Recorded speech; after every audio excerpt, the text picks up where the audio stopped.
Krisis keuangan terjadi ketika peningkatan masalah informasi asimetris terjadi, sehingga pasar keuangan tidak mampu berfungsi.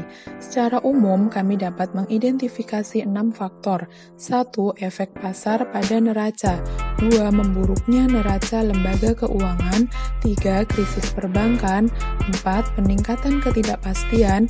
5. Kenaikan suku bunga. Dan 6. Ketidakseimbangan fiskal pemerintah. Dinamika krisis masa lalu di negara maju. Tahap 1.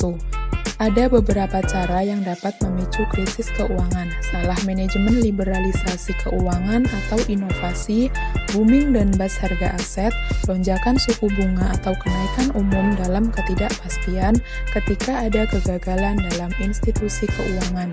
Tahap 2. Krisis perbankan. Deposan mulai menarik dana dari bank dan karena fire sales. Beberapa bank mungkin gagal dan bank lain perlu diselamatkan atau diambil alih. Tahap 3. Deflasi hutang. Jika krisis ekonomi menyebabkan penurunan tajam dalam harga, maka proses pemulihan, bantuan dari otoritas publik dan swasta pada tahap sebelumnya dapat diputuskan atau diberhentikan. Dinamika krisis di ekonomi pasar berkembang. Tahap 1. Inisiasi krisis keuangan biasanya ada 2 jalur. Jalur 1, salah ulus liberalisasi keuangan mengacu pada bahwa pasar negara berkembang memiliki pengawasan yang lemah dan kurang keahlian. Tahap 2. Krisis mata uang. Sebagai faktor di atas membangun salah satu pasar valuta asing, peserta dapat merasakan peluang untuk mendapat untung besar dengan bertaruh pada depresiasi. Tahap 3. Krisis keuangan penuh.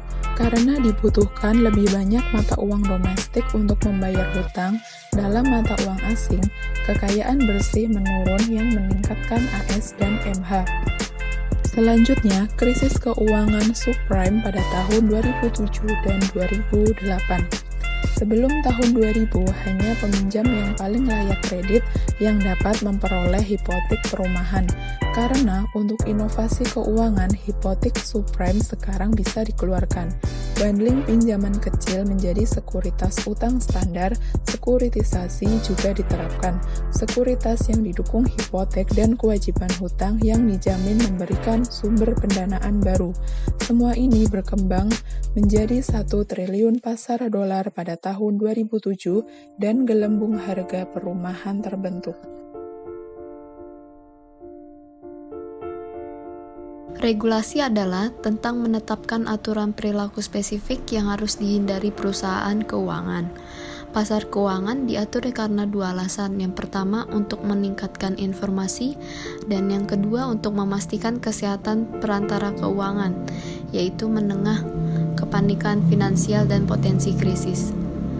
Ada 8 kategori dasar regulasi keuangan. Yang pertama, jaring pengaman pemerintah. Pemerintah bertanggung jawab atas asuransi simpanan dan untuk melayani sebagai pemberi pinjaman untuk upaya terakhir. Yang kedua, pembatasan kepemilikan aset. Karena moral hazard dapat didorong oleh jaring pengaman pemerintah, bank dibatasi untuk memegang aset berisiko seperti saham biasa. Peraturan juga mempromosikan diverifikasi untuk mengurangi risiko. Yang ketiga, persyaratan modal. Karena regulator semakin khawatir tentang OBS, Basel Accord diberlakukan. Yang keempat, tindakan korektif yang cepat. Ketika ada tingkat modal yang rendah, bank lebih dekat dengan kegagalan. Yang kelima, perizinan dan pemeriksaan, yaitu mencakup pengawasan bagaimana bank dioperasikan, pengawasan yang berhati-hati. Ini dipraktikkan menggunakan peringkat Camels. Yang keenam, penilaian manajemen risiko. Penilaian dan penilaian kualitas pengawasan yang diberikan oleh direksi, kecukupan kebijakan dan batasan untuk kegiatan yang menghadirkan risiko signifikan, kualitas pengukuran dan pemantauan risiko, kecukupan kontrol internal dan pedoman pada banker, remunerasi dan bonus yang dimasukkan ke dalam perilaku pengambilan risiko. Ketujuh, persyaratan pengungkapan. Informasi publik yang lebih banyak tentang portofolio lembaga dan jumlah paparannya terhadap risiko memungkinkan pemegang saham, kreditor, dan deposan untuk mengevaluasi dan memantau lembaga dan juga bertindak sebagai pencegah terhadap pengambilan risiko yang berlebihan. Kedelapan, perlindungan konsumen. Implementasi arahan UE yang mewajibkan semua pemberi pinjaman untuk memberikan informasi kepada konsumen tentang biaya pinjaman yang sebenarnya, termasuk tingkat bunga standar dan total biaya keuangan atas pinjaman. Kerugian dari regulasi. Yang pertama, bahaya moral. Pengaturan jaring pengaman mengarah ke kasus terlalu besar untuk gagal atau terlalu penting untuk gagal. TBTF mengacu pada saling ketergantungan antara bank dan bahwa gangguan pada satu bank dapat memiliki konsekuensi parah jika tidak diketahui lebih awal. TITF mengacu pada bahwa jika CB menyelenggarakan penyelamatan lembaga keuangan yang bermasalah karena berpikir bahwa kegagalan akan mempengaruhi seluruh sistem keuangan, intervensi itu sendiri dapat menciptakan bahaya moral. Yang kedua, biaya kepatuhan. Regulasi yang berat dan kompleks dapat menyebabkan biaya layanan keuangan yang lebih tinggi untuk klien dan hambatan masuk, yaitu bahwa biaya menjadi relatif sangat mahal untuk pemain yang lebih kecil. Yang ketiga, pengambilan peraturan. Proses regulasi ditangkap oleh bank besar.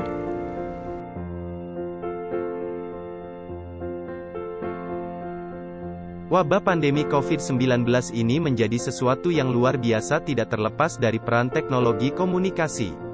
Tingkat persebaran informasi yang cepat menimbulkan kepanikan yang dahsyat di masyarakat. Implikasinya membuat perilaku masyarakat berubah. Kepanikan tersebut salah satunya mengakibatkan ketimpangan dari sisi keseimbangan permintaan dan penawaran. International Monetary Fund menyatakan saat ini ekonomi global mengalami krisis akibat pandemi virus corona. Indeks bursa saham rontok. Data IHSG turun 1,3%, rupiah terperosok terhadap dolar Amerika Serikat menembus 17.000, terjadi outflow yang mencapai ratusan triliun per bulan Maret, dan sektor real yang teriak kesusahan. Prediksi perekonomian Indonesia turun signifikan pada 2020 seakan menjadi kenyataan. Indonesia tidak sendirian, pertumbuhan ekonomi global juga menurun ditandai dengan PDB dunia yang menurun di angka 2%. Perekonomian Indonesia ke depan akan sangat bergantung pada proses penanganan pandemi ini. Dampak dari terjadinya wabah COVID-19 ini bukan hanya sekadar penyakit yang mempengaruhi kesehatan, namun juga dampak secara ekonomi. Dalam kasus ini, ketika semakin banyak pekerja yang terinfeksi maka semakin banyak pula biaya untuk perawatan dan juga biaya produksi yang tertanggung. Kondisi ini diperparah dengan beberapa negara yang menerapkan kebijakan lockdown sehingga mempengaruhi impor bahan baku dan barang modal. Pada akhirnya produksi turun, barang langka, dan harga barang meningkat. Kenaikan harga barang yang disertai penghasilan yang menurun merupakan kondisi fatal daya beli masyarakat. Dalam kondisi seperti ini, semua negara pasti akan melakukan relaksasi atau stimulus keuangan. Perlu pengoptimalan penanganan terhadap keadaan yang terjadi. Beberapa solusi yang cocok dalam mengantisipasi situasi menghadapi wabah COVID-19 agar tidak membuat Indonesia benar-benar merana yaitu pertama, relokasi anggaran pada sektor kesehatan, pasokan pangan dan daya beli masyarakat.